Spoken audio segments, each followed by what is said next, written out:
Nice. Yeah, there's this guy at work that looks like a cross between Tim Tebow and this other guy that I work with.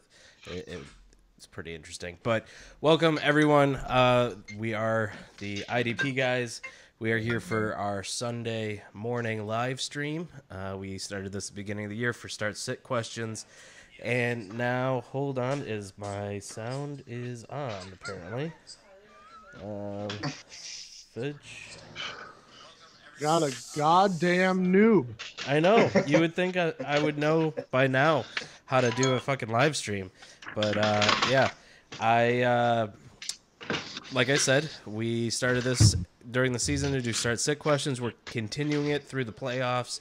Talk a little bit about the playoff challenge, any DFS, and just general football conversations. This is kind of our way of hanging out together and interacting with you guys, the audience out there, because the podcast is very one-directional. And on Twitter, you can't see our lovely faces.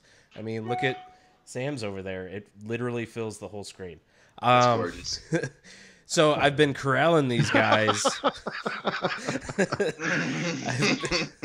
I have been corralling these guys for the last half hour to try and keep the relevant conversation on the live show. So let's kick off into Gary's coming article on the 6-year rookie IDP success rate tracker.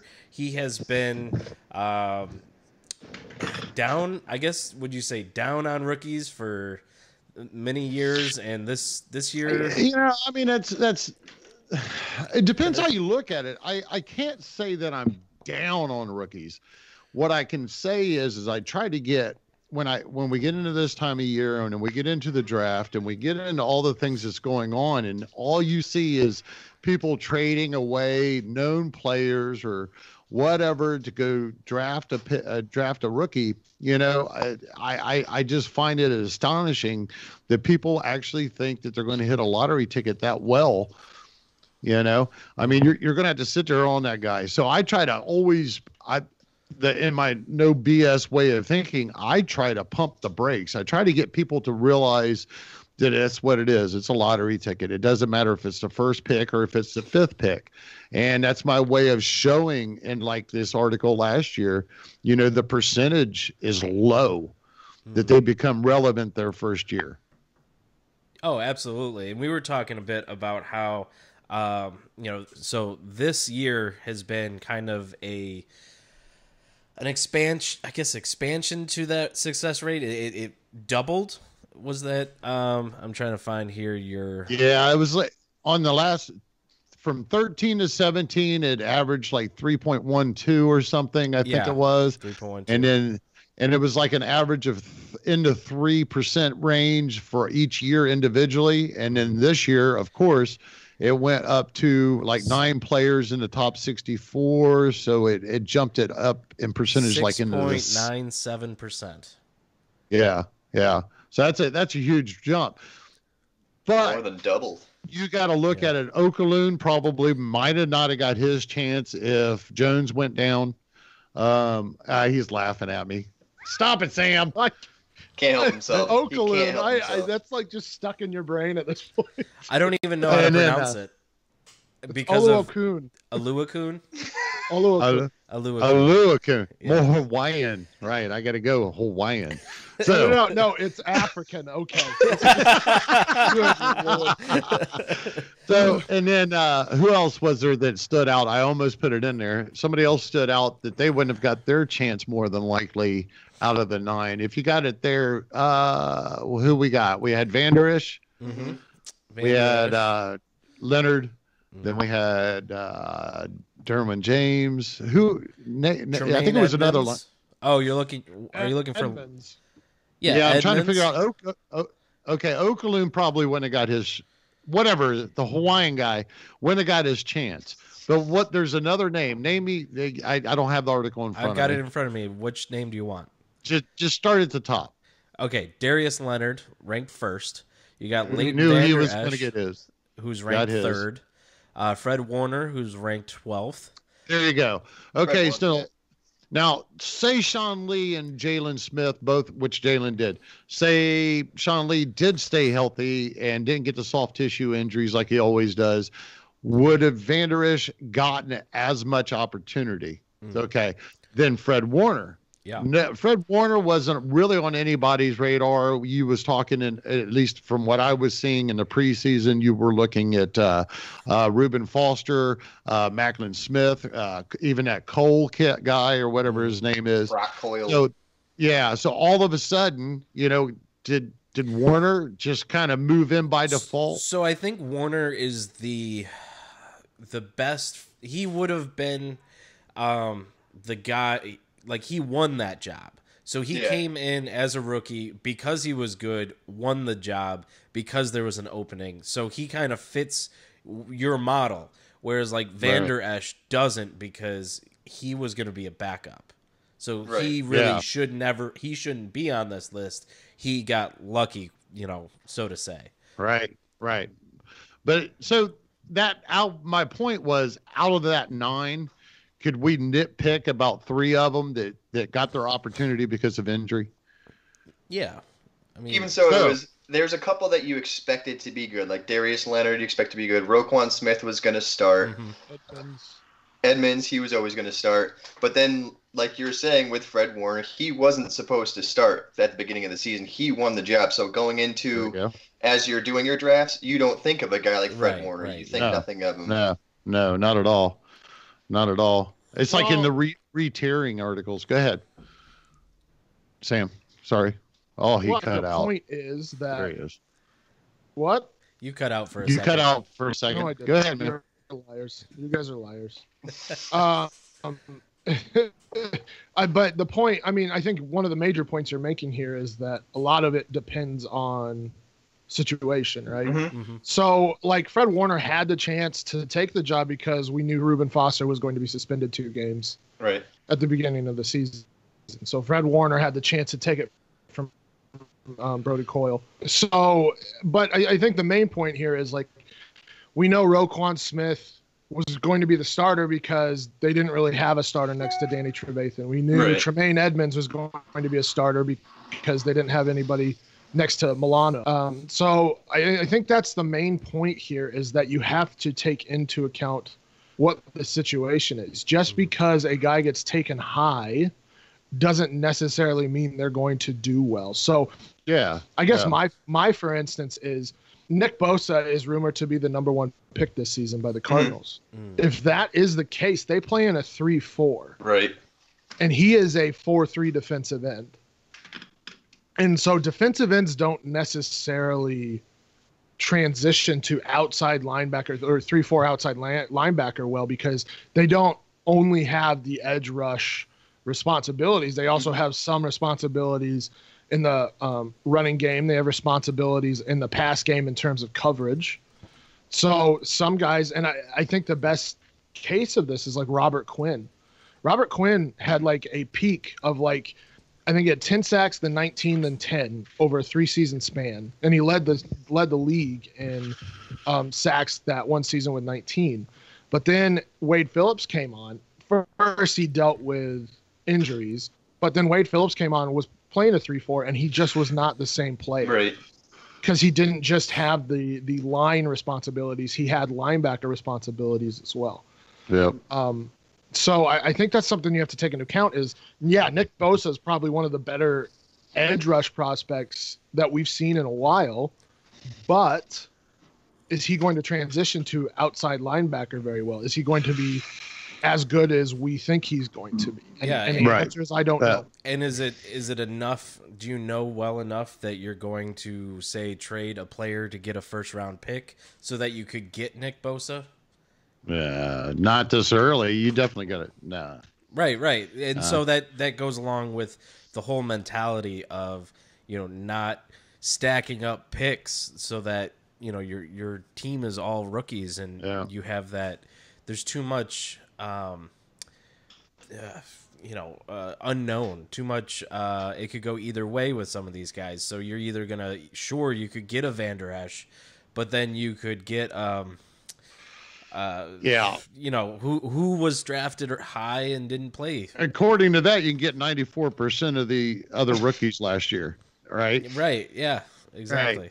Right. Well, I mean, look at like Terrell Edmonds. Terrell Edmonds was taken in the first by the Steelers, and though he was okay for IDP, he just did not look good on the football field. Mm-hmm. So it's just, I know as fantasy football players, we always rail on draft capital, but at the same time, that doesn't mean necessarily that they're going to do well, that their game is going to transition well.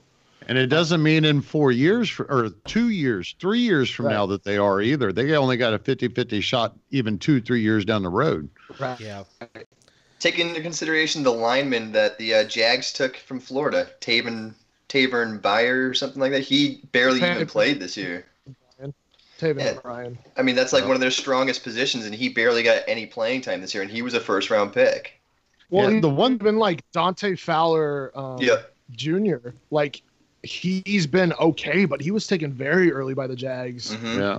And now you see him on the Rams. I keep preaching to people, if you continuously think that you're going to hit and you're going to build with just rookies, your odds aren't good. Mm-hmm. That a rookie, in my opinion, should be approached as a luxury if he works out. You should never sell your team. You shouldn't go and take, I don't care if it's a wide receiver 2 or whatever. You shouldn't take that and go sell it if he's been productive and he shows something just to get a rookie and a pick. I think it's a luxury type thing, you know. I mean, just look at it. How many late round that I would rather gamble with a late round pick on somebody like the Hawaiian guy or Warner. Foye. We'll use his first name, which they people have been shortening. Foye but either Sade. way, yeah. So, but so usually if I dive into a draft, unless it's like one of my high state guys like MT or Zeke or something, that's only ones that I can even think of in the last 6-7 years that I've reached for just to and sold and fell in love with. I'd rather hit on some of the cheap ones in the 3rd, 4th, 5th round, whatever the hell it is, we decided on the league. You got just as good as chance if you know the opportunity that they're walking into. Right, and that's really what it comes down to, is looking at the situations, and that is IDP. That is why we fall in love with this, because it's not simply like, oh, we know this guy's the number 1 wide receiver, so because of his spot, he's going to be a great fantasy football player. No, we've got to go in, we've got to research, we got to know the situation these players are going into. I got a phone call, fellas. You guys are going to have to hold on. I'll be right back. You got this. No worries. He's not giving up. There you go. But I got a quick question. Do you guys think that the success rate will go up a little more, considering that football is kind of changing the way defenses run? Like, you get some of these guys coming in. For example, maybe somebody like Khalil Hodge from Buffalo. He's a 230 linebacker with good in coverage, though. Do you think more rookies, they're fit to the new style of football? Do you think they'll have a better success rate moving on? Because football is changing. I mean, some of these guys are still the older style of football. I think that's tough to say. It really has. I think we need. I mean, the easy answer here is we need more data. We need to see more. But so you've got two sides. You've got one, the NFL is changing, so there's a good probability, the success rate will go up. But on the other side is, what's the vacuum? We were talking about this a little bit off air. What's the vacuum in the NFL and in the college system after these players come in and make their success, so to speak? Because, do you think the Colts are going to be drafting another linebacker this season, and if they do, is it going to have the same effect? These teams that have the vacancies fill them, and then you have less vacancies. Obviously there's always vacancies, but the chances of a draft coming in right after another one that affected the NFL in this way is, like Gary says, very low probability. In his rookie success rate, it's like 1 in 6 for an exceptional year. I think that might go up. I think it might become, like a 1 in 3 possibility in the future, with the changing of the NFL. But you're dealing with also the college system losing these high-end players and then having to replace them and retrain these athletes to then be able to make it into the NFL. It's like a whole economy here. And once you have like a major boom, there's usually a lull after. And it's just, what's that cycle going to look like in the future? And what about the guys who were drafted 2 years ago that have been developing? Then you got to throw them into the pool too. So, we see guys, not a huge amount of them, but we do see them step up. Yeah. And it's all kind of, sorry to jump in here, Sam, but it's the cycle of the NFL fan. The Super Bowl is about to hit. We get past that. The draft, you got free agency, but then the draft is coming, and that's like everyone's in this like draft mindset, like, oh, these rookies. And then so like the rookie hype, as Gary puts it, just maximizes until we get into like August when we start seeing camps, and that rookie hype, kind of goes down. And then everybody's like, oh shit, what I do? Yeah, and people are drafting. I'm not rookies, winning this year. Yeah. They I'm not winning this year. I meant to do that. Right. So everyone drafts these rookies around April, like around the actual draft, but then don't really know where these guys are going to fit in until mini camps and training camps and preseason. I think that's like a major issue, probably more so in Dynasty. Like, I think you should be having your rookie drafts closer to preseason than the actual draft, because you're going to know so much more. Like, but sorry to cut you off, Sam. Even June, June, July, anything. Yeah, just later. Well, I think getting back to just question a little bit, you're also seeing. What was the question? About whether rookie success is going to improve with the shift in the NFL. But I think we have to take into account how that shift or where that shift is occurring. So like in pass happy teams or in a pass happy league, you're looking at more somewhat like a shared running backfield where one guy is much more of the pass catcher, the other is the run between the tackles guy. You're probably seeing the same thing in terms of like linebackers, where you got the run stoppers, and then on third down, when in an obvious passing situation, or even in like nickel packages, you're getting another defensive back in there, or a hybrid linebacker safety.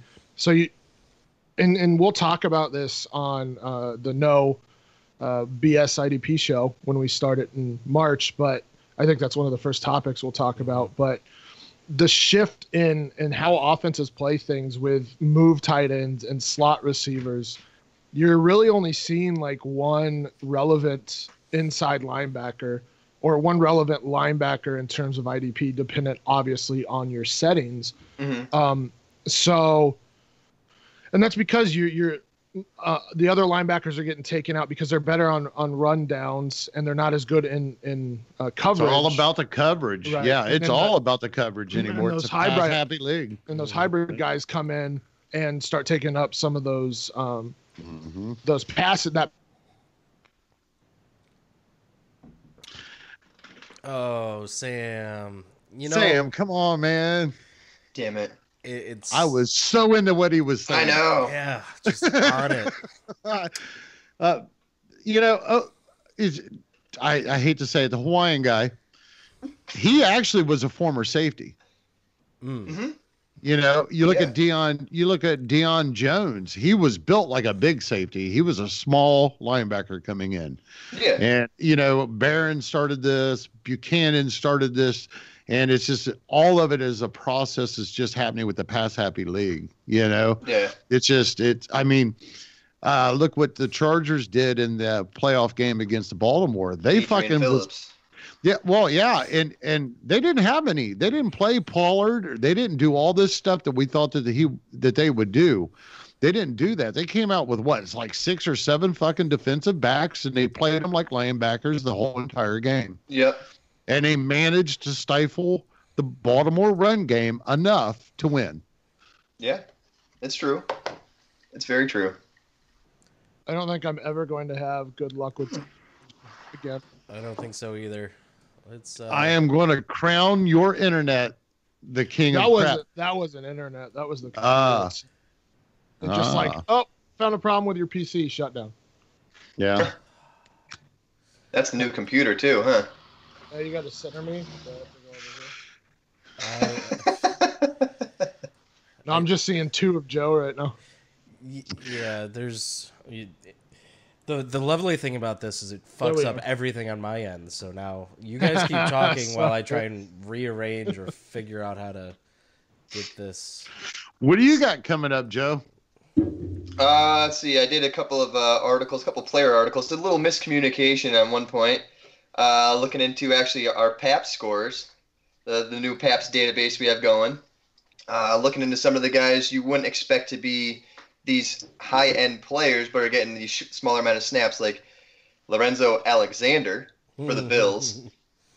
He only played 62% of the snaps, but if you look at his actual playmaking rate, he's in the elite level, actually higher than a guy like Blake Martinez, and right around the same level as Luke Kuechly, which is you would never put Luke Kuechly. Seriously, I know. Kuechly.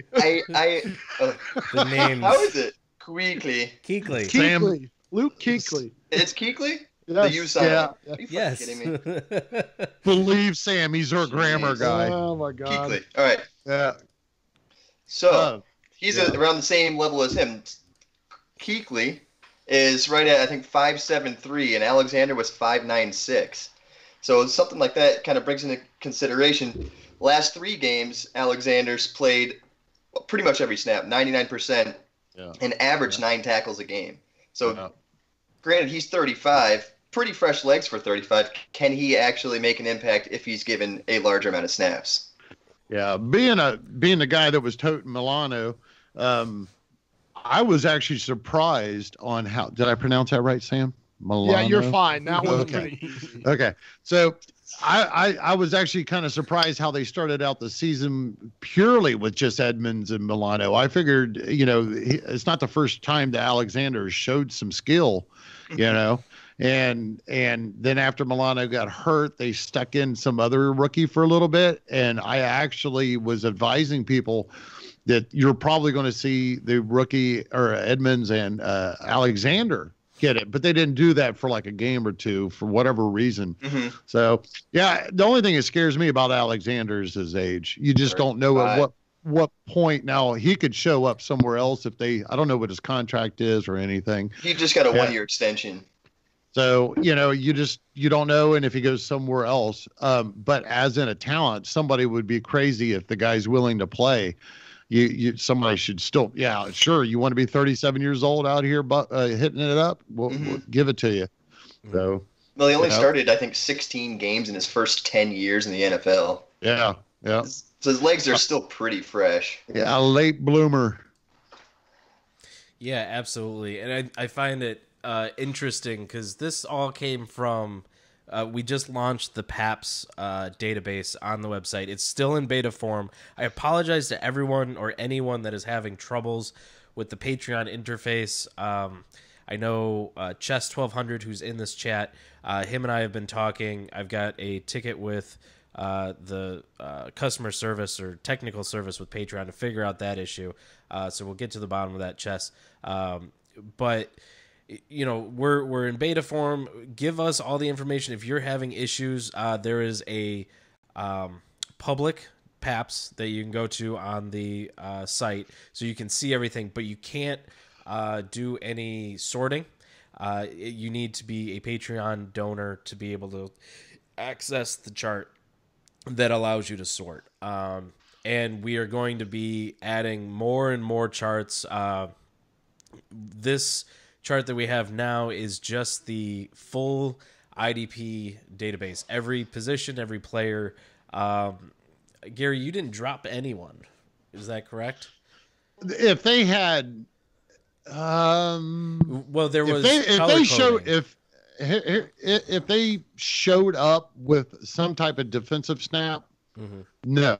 Now there was a couple of guys that when I transferred all the information over that just had special teams, they still registered, so I did drop them. If they got a defensive snap last year, they're in that somewhere. Right. So that's a little closer, Sam. Pretty much every defensive player out there that you can sort through that played last year. That played that you can sort through and see their PAP score. Now the guys who played very little, obviously, those guys are we color code everything. Green is good, red is bad. And the lower the score, the better. But if it gets like too low, then obviously that's not good either. So you can go through and you can see all of that. And we're going to eventually here shortly break out the different position groups so that you can just see linebackers. And actually, Gary went even farther to do edge linebackers, so outside linebackers and then inside linebackers, so you can sort differently there. So this, we launched this, and that's where we had this, I guess, happy accident where I was trying. Gary told me about Lorenzo Carter. It's no fucking accident. I do this shit on purpose. Yeah. So that's my process, people. You can do it your damn self too with that PAPS. So Lorenzo Carter was interesting. Sorry, Sam's going in and out and fucking everything up. So. And then I go to Joe and say, "Hey, Joe, can you write an article on this?" Because Gary had identified this dude as being cool, and I said Lorenzo Alexander. So, just happened to be that Lorenzo Alexander was also good. I totally second guessed. I was talking to like Alexander, and I looked it up, and his grade was actually really good. So I was like, "Oh, fuck it, I'll write about Alexander." All right. Yeah. So, what about Carter, the original guy? How'd that go? Very good, actually. It's pretty interesting. I had Gary make me a chart, actually, if you look at it. I compared Carter with Harold Landry, another rookie who was supposed to be one of the top edge rushers in the class, and then Myles Garrett. Myles Garrett's supposed to be one of your top 5 DNs in the league. And you look at their grades, and Carter blows him out of the water. He's at a 7.12. He only played 40% of his team's snaps, got 43 tackles. You look at Harold Landry and Myles Garrett, they both had 44 tackles, but Landry played 56% of his team snaps. Myles Garrett played, 85%? So you're looking at a one-tackle split, and you're talking a large amount of snap difference. Yeah. And it's like, when I seen that, and I wasn't trying to pass off. I could have gone ahead and held on to Carter and wrote me an article, but it's not about that. Mm-hmm. It's about getting the information out there as soon as possible. I had things going on, and I'm, so I was like, hey, I was on our personal chats and with Nate, hey man, somebody ought to look into this. But the first thing that stood out to me using the PAPS when I made it was, wow, look at the score. Mm-hmm. That made me pause. That made me look at his situation, and I did look into him a little bit. But the first thing that came to mind is the other outside linebackers that the Giants have. Mm-hmm. Okay, you're looking at Vernon Oliver. Yeah. God, the guy is not actually, he was better, I think, at defensive end than he was an outside linebacker. Right. So, and I think he might have an out coming up in his thing, but you got Keenan Martin, you got all these other things. Carter, it's his situation on top of him being good was like, oh man, somebody needs to jump on this. So based on his situation, he's going to have a lot more than 40% of the snaps next year. He's obviously performed as the next best, if not better than Vernon, but he's definitely your next best man up. So he's going to probably start on the other side, on the outside. So you're going to see, I'm going to say probably at least 65, 70% from him, and probably a lot more production. In my opinion, too, he could actually take the weak side. He could actually they could switch him. I mean, believe it or not, I mentioned this before when we was talking about Davenport and Cameron Jordan down in New Orleans. When Davenport was in the middle of the season and he was hitting his stride, he was actually playing the weak side linebacker, and they moved Cameron Jordan over to the other side, which is less sack opportunities. So this could, if they're smart, you put your best player. If Carter is able to outplay Vernon Oliver, which Vernon Oliver is not getting the job done. I mean, he's okay, but he's not the guy he was 5 years ago. Well, and I think that's like you said, he was playing defensive end before, and this goes back to our conversation earlier. Can a DN move to outside linebacker? And not always. It doesn't always transition. Right. Yep. Well. But like you said about playing the weak side linebacker, Carter actually graded out really well in coverage as an outside linebacker. I think him and Harold Landry were the only two over a grade of 80, I think it was from Pro Football Focus, but I think they were the only two out of the rookie class to grade over 80 in coverage. So that's something to look at right there. Yeah, I'm looking forward to that article. For sure. So just a little update. We've completely lost Sam. Apparently the computer shut down just as he was Skyping. So sounds like you got a really good computer there. Damn. And I let him know that. I hope the Grammarly works on it. That might be why it shut down, Gary. Yeah, it might be overload. Yeah. So, but I just wanted to let everyone know that's why, so when Sam leaves, it kind of shifts everything, and that's why our video looks so weird. I had to fix it on the fly. So while fixing it on the fly, I completely deleted the scene that we had with Sam. So even if he wanted to come back, I would be hard pressed to fix it all up again. But this is a good little break here where make sure you're following us on Twitter. We are the IDP guys, so at IDP guys. Individually, I'm at Nate Cheat. Gary here is at HBogart27. Joe is at Joseph Hagan, which really you need to look. I changed it. It's at Joey the Tooth IDP. Somebody took Joey the Tooth already. Really? That's what I said. It's at Joey the Tooth. Did you get an email saying they'd sell it to you or something? I should have. I was like, what who else is there? Joey the Tooth. I'm gonna have to look him up. Yeah. You definitely should harass him. We could send listen, dude, army at them. Change your shit. It's probably some mobster somewhere, a bookie out of Vegas. I'm gonna start running my mouth, and he's gonna say, "Where do you live?" I'm gonna say, "I don't know." Next thing he knows, a big black blazer is pulling out in front of his house. And say, "Honey, run." Yeah, absolutely. Yeah, over a fucking Twitter handle. They wouldn't pull in. They would just keep driving by. Yeah, probably. Right. But yeah, so at Joey the Tooth IDP. Awesome. Yes. That rolls off the tongue a lot better than Joseph Hagan, which now you're damn. Thanks a lot. Just fucking yeah. Oh, dude, Joseph Hagan sounds terrible. Yeah. Jeez. Seriously terrible. And at FF Stompy, Sam Lane, make sure you're following him. We got Harbaugh Lee 94 says great job with the work all season, guys. And the Hut Lords, sup guys? What up? Hey, what's up? Glad you joined us. If I remember correctly, I think the Hut's near the top in our playoff challenge. Yeah, he's in the top 5. Yeah, he was in first the first week, and now he's like second or third, maybe. Now I think he might have got passed, but still, though, this week right here is going to divide the field in.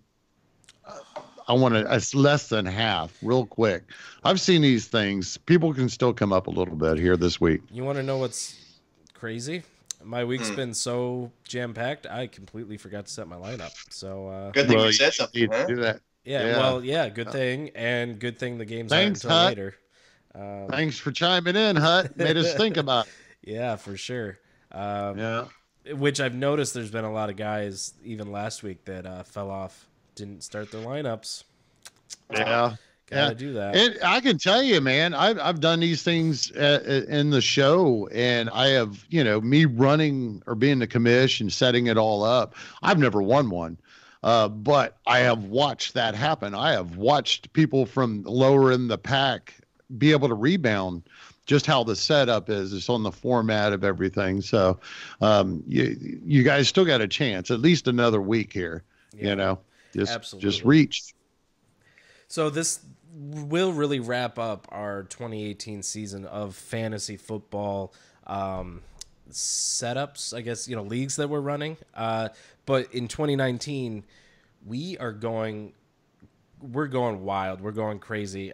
We are going to be putting up a full tournament that is going to involve large IDP only leagues, large regular leagues, all sorts of fun stuff. And we're going to be probably announcing signups for that in March, along with the podcast we're launching, all that stuff. It really depends on the timing that I can put together.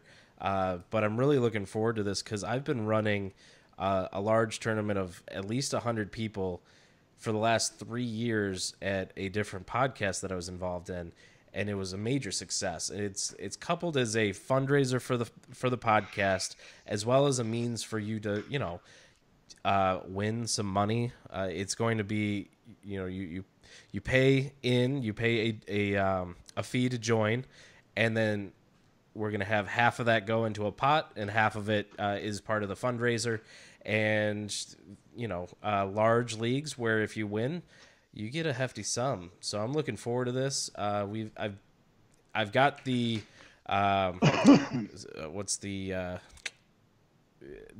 setup, I guess, the infrastructure already created from the past iterations of this, and I'm just going to be revamping it, and it's going to be a great time.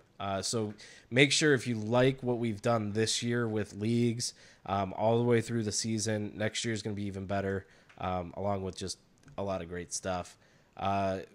Gary here, Joe, Sam, they're going to be launching the No BS IDP podcast at No BS Pod. Is that right? Yes. I set know it up. No BS IDP. Yeah, it's No BS IDP. That's it, at No BS IDP. That's going to be a great Dynasty IDP podcast that's coming. We're going to be launching that in March as well. I'm working on the branding for it now, which is going to be pretty great. And, they've already got first, 5 episodes planned out. You guys are on top of it. We're going to hit heavy there, especially at the beginning. So, if you want to keep up on it, be sure to catch it, because I think between Joe, Sam, and me, we're going to be heavy hitting on this shit. They're smart and we're going to be cookies. looking. And we're going to be looking at this, there's changes in the NFL, and we've got to change with it to a point. It's going to be a gradual thing, but, it's just like the defensive linebacker situation. The linebackers are going to go out the roof. If you can get a hold of a fucking major one, you want to hold on to them. You don't want to fucking go dicking around. And then you also want to look for the defensive backs that are going to be stepping in for the linebackers that are going to be taking off the field. So I'm looking real forward to it. Yeah, absolutely. And so if you want to help support us as we create all of this for you guys out there, help you win your IDP leagues, definitely hit us up on Patreon, patreon.com/IDP guys. So now that if you join our Patreon at a minimum of $3 a month, you get access to the PAPS charts that we are currently beta testing and rolling out slowly. But by the time you're going to be looking to draft, doing your research, they should all be there. Gary put these things together. They're fucking amazing. Yeah.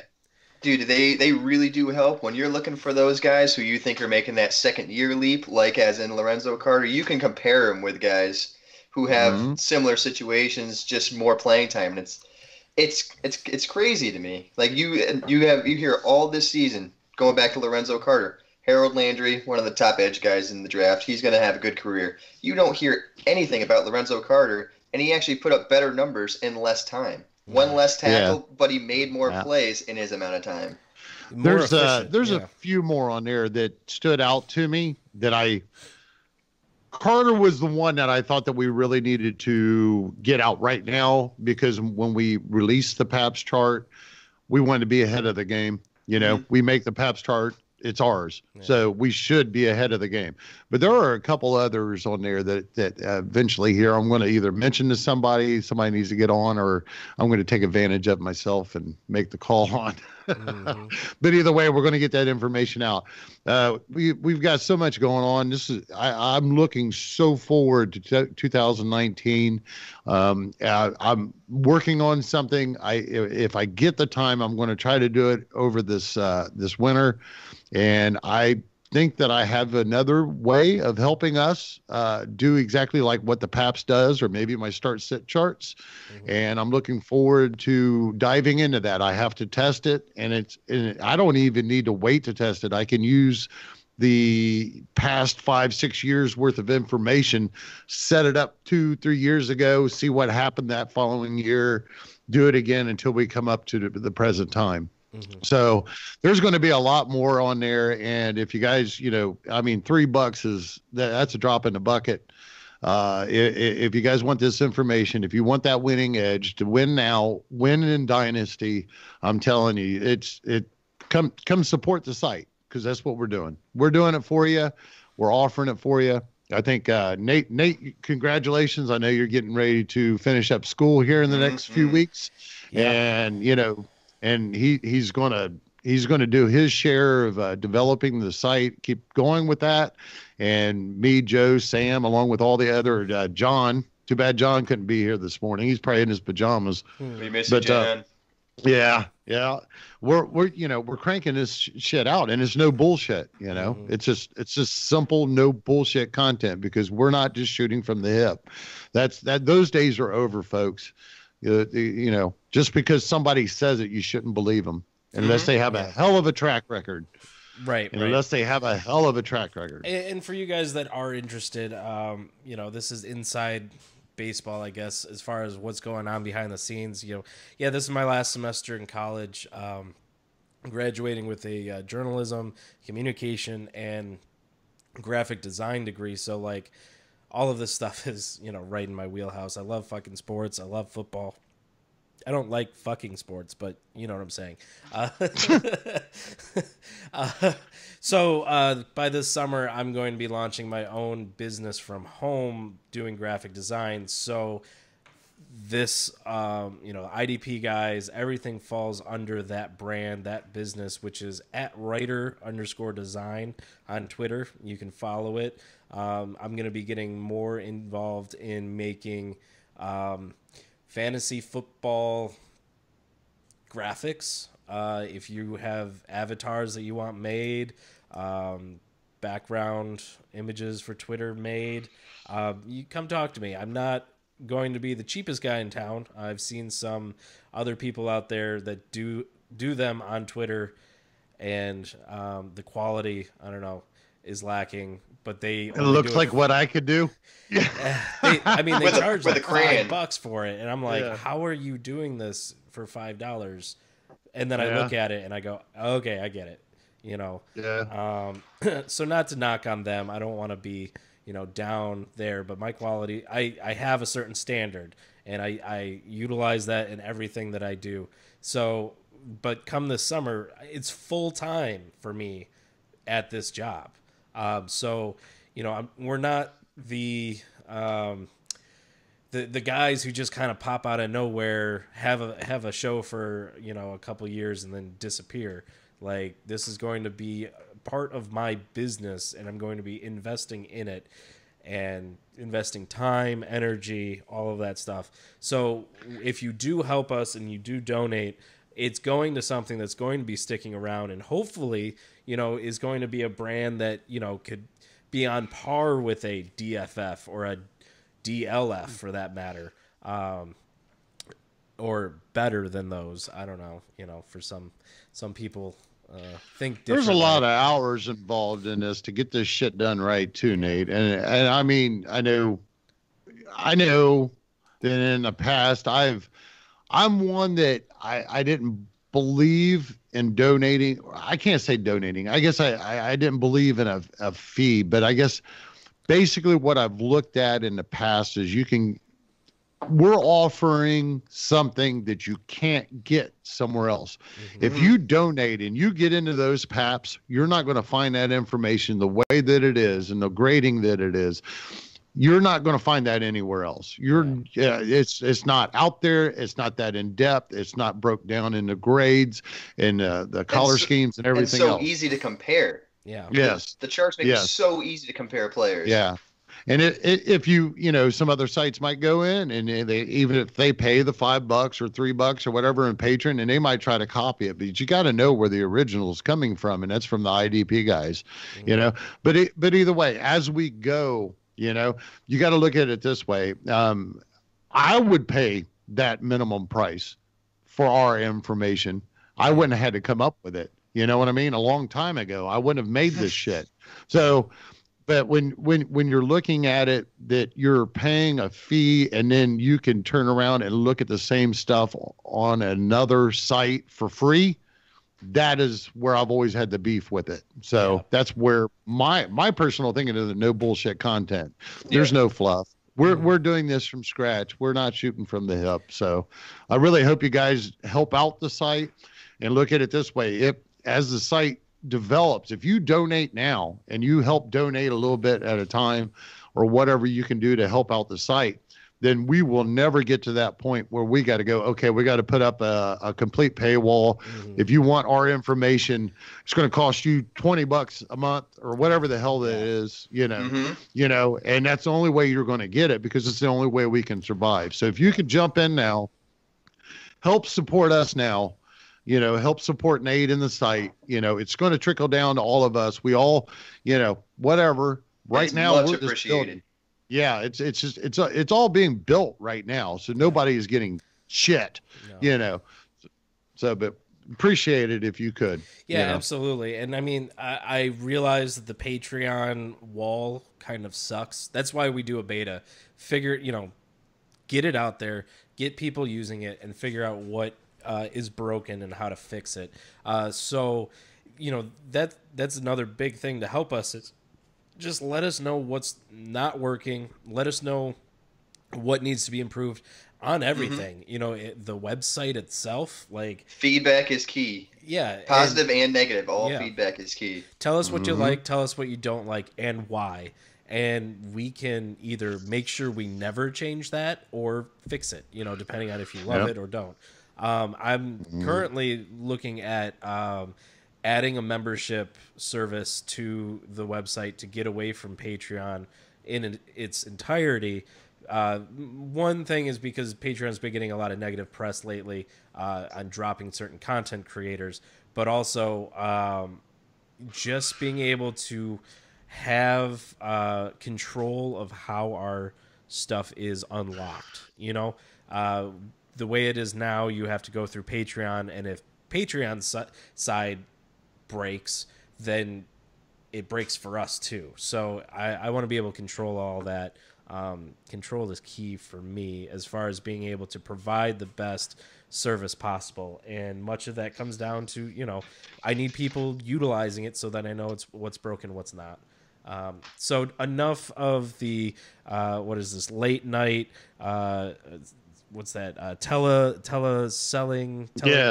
Infomercial. Telecommunications. Yeah. Enough infomercial. Let's end strong here. Next 20 minutes, we'll probably end the show with a solid. I'll be right back.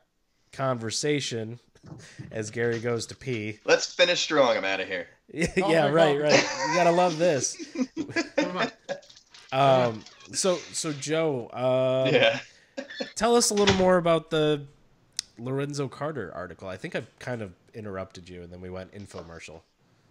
Oh no, I was just saying it's incredibly interesting when you compare him to some of the top tier guys, especially you put him next to Myles Garrett. Mm-hmm.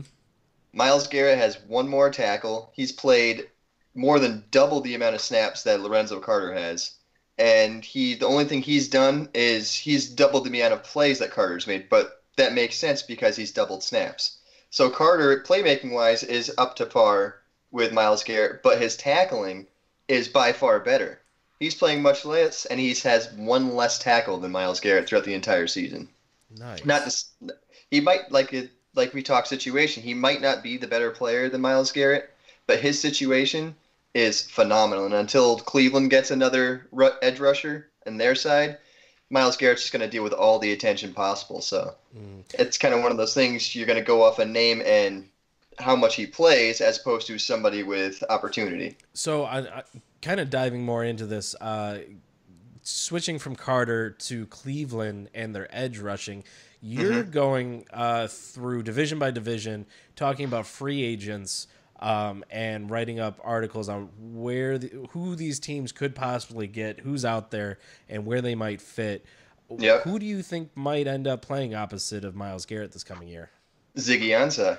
That's interesting to me. I don't know if I like that, considering that I kind of like Cleveland. No, I see. I get your bitterness with Ansah, considering you're a Lions fan. But if you look at his production throughout the years, it hasn't been terrible. No. It hasn't been bad, and he's also on the field. Right, and he's also the top priority option, so he's always getting all the attention. They literally have no other pass rush, so he's getting double teamed. This year, I mean, I would probably say they took Romeo Okwara. Well, but they took the New England Patriots, like, let's get every name out there a sack. Like, they just spread it around so much. He's not the only pass rush. He's just the named pass rush. He gets the most attention. Yeah, for sure. So you put him in a situation where he's got a guy like Myles Garrett on the other end, less attention on him because Myles Garrett is the better pass rusher. So he's going to get more attention than Ansah. And it's also going to help him stay healthier so he doesn't have to work against the best tackle in the game or get double teamed all the time. He can work more one-on-ones, do what he does best, and just get at the passer. And with Cleveland, the way the team is now, people are going to want to sign with Cleveland. I think they're an up-and-coming team. They have a lot of cap space.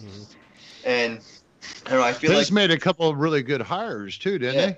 I feel like for Ansah, that would be a good situation for him to land in. Trying to think, who did they just get for... I know they got Kitchens, just because I remember that name as the OC, I believe.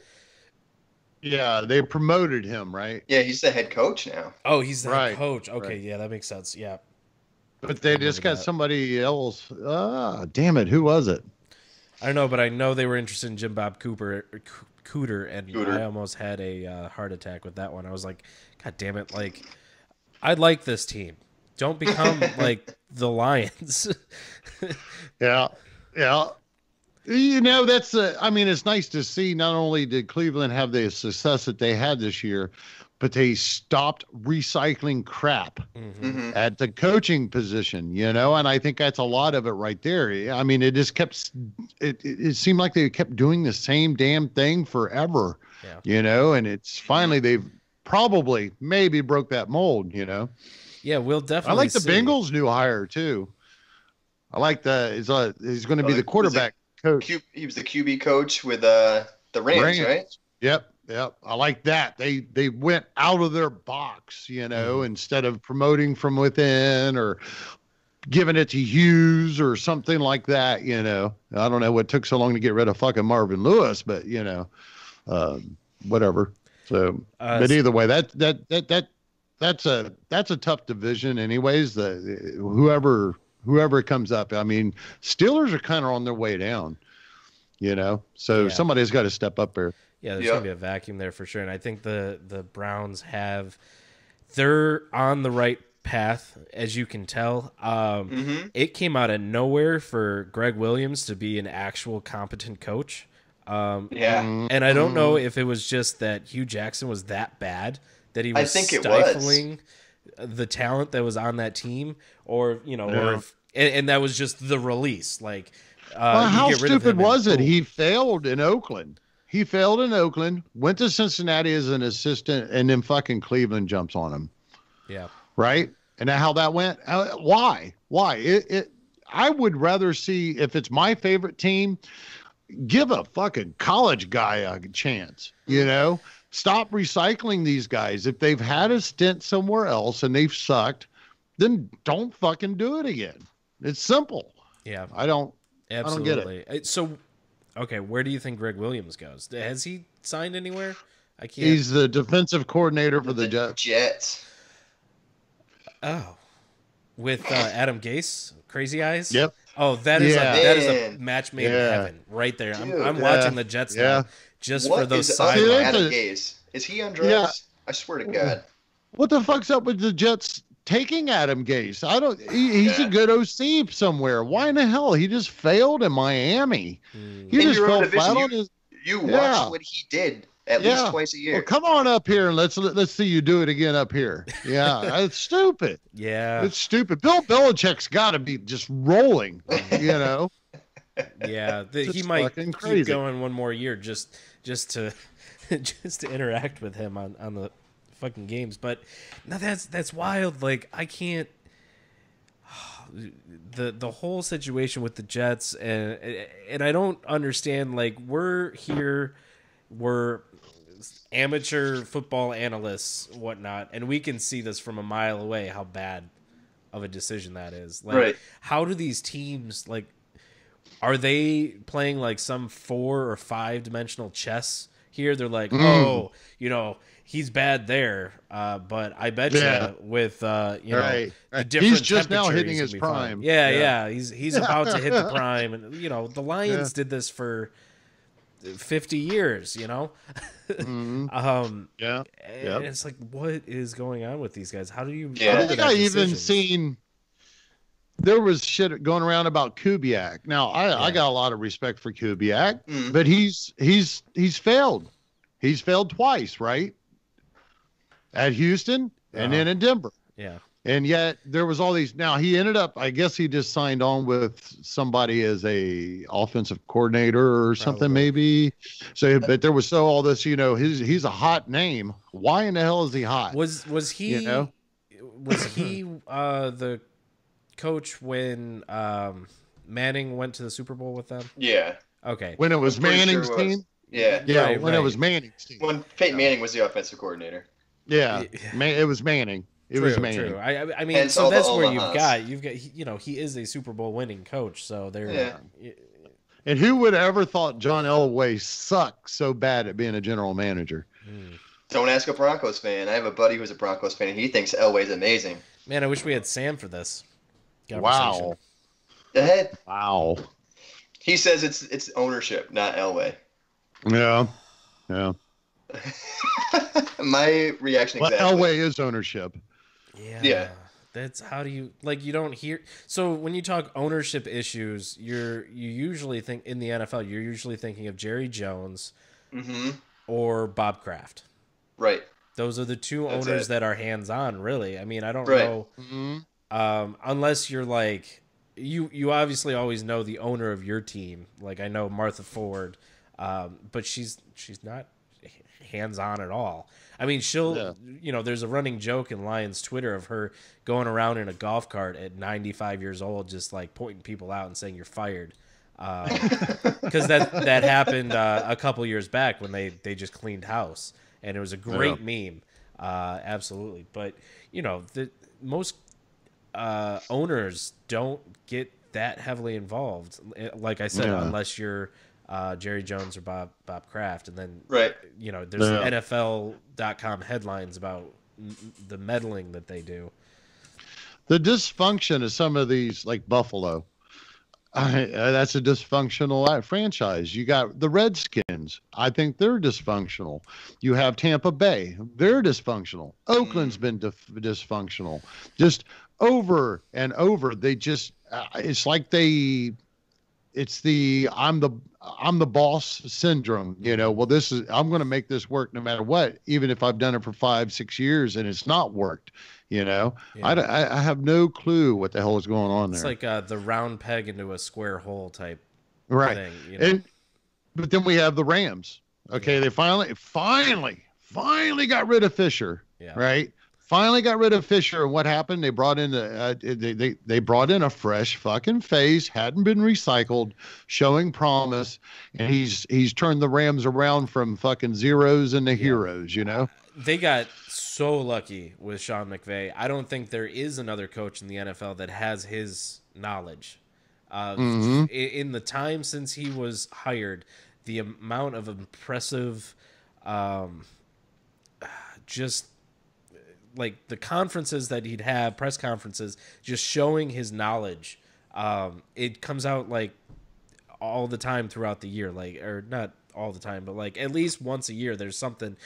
This past year he listed all the defensive starters on the team he was playing. I can't remember, was it the Bengals I remember or hearing something about that, but I can't, because I know we went kind of, John at least went crazy. He loves Sean McVay, and you know we love IDP, so it was something, we had a big thing about it.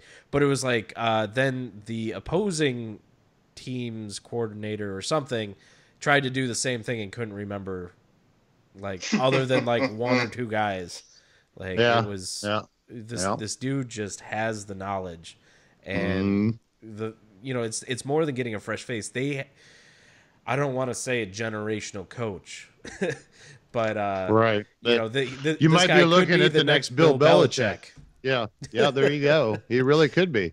He sure the hell is starting out that way. Yeah. So I'm looking back as to why he said that there was an issue with ownership. So Joe Ellis, right? He's the owner of the Broncos. Apparently, Elway wanted to bring in Mike Shanahan and Kirk Cousins, but Ellis has a problem with Shanahan, so he blocked the move. Cousins was willing to come instead of the Vikings for less, but the move was blocked by Joe Ellis. Wow. Per source. Yeah. Well, it's not like Kirk Cousins actually worked out, so. Right. Yeah. Well, I mean, he didn't play terrible. Yeah, he wasn't bad, but I mean, how much better could you have the team around him? Listen, that wins championships. He didn't play bad. Who was his offensive coordinator the year before? Yeah. The guy we were just talking about, Sean McVay. Yeah. Right. Exactly. Well, speaking of coaches, I loved it the other day.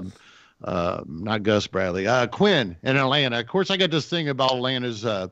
I guess it's because I was on Deion Jones when he got drafted, and then our Hawaiian friend, and and it was a real letdown this year. Injuries and all that stuff, but there's some good that came out of it. But I loved hearing that Quinn is taking over the defensive call playing for Atlanta. He's done. They let his defensive guy, and I can't say that the guy was bad. I'm not going to go there at all. The guy they let go, I can't remember his name. But I do love that Quinn is going to be taking over that defense. I think that they could have fared a lot better if Vic Beasley could have returned to the form he had in 2016. If Tack could actually do something, they just need a little bit of defensive line help up there with Jarrett and stuff. But when you look at the secondary and the linebackers they should be bringing in next year, it's still in question whether or not that they re-sign Campbell. And I think that Riley has proved that he's no more than a depth player. But I think if they actually would put Okaloon and Deion Jones in there, or just Deion Jones, with all those defensive backs that they have, if they could get just a little bit more on their defensive line, they just need a rush. They can stop the run decently when they're all in order. But if they could just get some more pass rush out of somebody. So speaking of epic failures around the NFL, the Tampa Bay defensive line coming into this past year with JPP there. Who else is on that? I'm trying to think here. Was it? Oh, they started out with Vinny Curry. They signed they signed Vinny Curry he's probably gone. I don't see how they're going to pay him like $8 million again next year for him. But going into the season, I know John and I had multiple conversations on the show where that was going to be like, oh yeah, it should have been the big thing. Like on paper, that should have been one of the best defensive lines in the NFL. Right. And it just Vita got hurt. Vita, whatever his name. Vita Vea. Yeah, he got that dude is a physical beast. He looked good at the end of the season. It's just he's just hurt. You know, he was hurt, so that hurt them. I love, as you guys know, Carl Nassib. I think he found new life down there, and he's my breakout next year, which I want to clear again. Breakout does not mean top tier, but either way, I think they re-signed them. They should let Vinny Curry go. Then you have Vita fucker, whatever his name is. You got him, and then or Vita Vey, and then I think that they, you know, I think it's the dysfunctional franchise curse kind of fucked with them this year. You know, you lose Knox Alexander or whatever, Noam Alexander or whatever, you know, so they went through a process. I think they'll bounce back. I think you can look forward to more. I think JPP actually outperformed. He had a good year. He did have a good year, but nobody else on that defense outside of Levante David really made any bit of an impact. Yeah. You had guys like Jordan Whitehead. He played good, but I still feel like if you watched him play, he was kind of. He did struggle. But in the IDP business, right? And what really we do, right? And what we do, that's not what I'm looking at. Or when I made that call personally, I mean, you know that we know that. No, it's not. When it comes to fantasy, the guy put up some numbers. Right. It's all opportunity. Yeah. It's just what went on. You're not seeing me hype him too much going into the next year. You know, it just all about win now. Mm-hmm. Yeah. But yeah, you're right. They did. The Bucks defensive line wasn't what it was supposed to be for whatever reason. Boy had a down year. Yeah, because I thought it was going to be, you know, we kind of projected them to have great IDP numbers, but also just be a great, like, to mess up the opposing team's offense, right. You know, really kind of shake up, you know, the quarterbacks and whatnot, have a lot of sacks, have a lot of put some pressures on Breeze and Ryan and and just did not shake out that way, which is that is, you know, why this is still a game of chance, really. You know, on paper things are any given Sunday. Yeah. So but with that, we're going to wrap this up. We're going to continue doing these for the next 2 weeks, for sure. Next week is going to be the, whatchamacallit, Pro Bowl. I'm sure you guys are super excited to party for the Pro Bowl, right? Is that when they all go out and play dodgeball? Yes. Is it? Yeah, I'm excited. I love watching Landry. Landry is a beast dodgeball guy. You ever seen him? You ever seen in the past when they have those competitions and they play dodgeball? No. Oh my God. The wide receiver, Landry. Yeah. Oh my God. He's a beast, dude. He's out there catching balls. Yeah. He's a beast. It's the best part of the Pro Bowl. We should put some money on which player's best in the dodgeball tournament. But dodgeball challenge. Who's going to win? AFC, NFC? Yeah. Yeah. But so we'll be back. Next week is probably going to be mostly making fun of the Pro Bowl, as we have already started. And then after that is Super Bowl Sunday, which, man, it's going to be exciting. I don't know if we didn't even get into this, but who do you guys think is going to win today? So I'm on complete opposite end as Gary. I already know who Gary has in, but I have the Rams and the Chiefs. Huh. I go Rams mainly because I think they have the best defense left. No disrespect to the Saints, but personnel-wise, they have the best defense. Oh, yeah, definitely. If I know it's hard to get to him, but if Aaron Donald can get himself in Drew Brees' face, there's a way to stop him. And they have two very aggressive corners on the end. So Michael Thomas, you need to throw off his timing with Drew Brees. And with Marcus Peters and Aqib Talib, if they can get into him at the line, press him a little bit, kind of mess up that timing a little bit, that's the only way I can see them stopping. But with whoever's left, that's who I feel like has the best chance, those two aggressive corners. And that's going to be where the game's won. Pressure on Breeze and stopping Michael Thomas. Yeah. I love Ingram and Kamara, but I think that's where the game's won. Yeah, I just basically I'm sticking to my guns, man. I see the Saints and Patriots and 38-36, been saying it. I think Breeze ends up with another ring as he rides off into the sunset. I hope he does. I like Drew Brees, I do. As long as it's not the Patriots. I mean, honestly, that's what it really boils down to, doesn't it? Yeah. My problem with Kansas City and the Patriots is Bill Belichick is going to pick that fucking Kansas City defense apart. That's if we're What do you looking at think today's matchups. with the wind chill that's supposed to be going on over there? It's supposed to be -5. I Is do that still believe that accurate? one team played. I do believe. No, I think that it's not. It's going to be as bad as what they said it was. Okay. And as far as I'm concerned, you're talking about the New England Patriots. Right. They Right. are up in the so they're going to walk out there. They've been practicing in this shed. I don't see it being a absolutely. problem for them. And Patrick Mahomes is from Texas. But he did play in the snow last week and played pretty admirably. Yeah. He- Well, but it definitely affected the amount of points he was able to put up. Right. So what they did 31 points, if I'm correct. And not saying that that's not a lot. Trust me, Right. that is. But I think with the Yeah. Patriots, you need to have that ability to put up a 40-something point game just to stay ahead of them. And if the snow is going to be a factor and limiting Mahomes' ability to get the ball down the field for those big explosive plays, the Patriots are going to take advantage of that. And that's going to be, you've got one factor taking away explosive plays, Bill Belichick, who's going to take away something else, and then now you're pigeonholed into what's left. I don't think this is. I think I went ahead and put him into my playoff contest. But they're either going to shut down Kels or they're going to shut down Hill.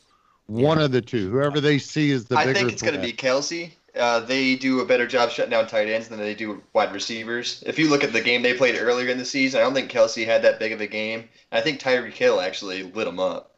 But I think the cold could shut down Hill by itself. That's true. This is true.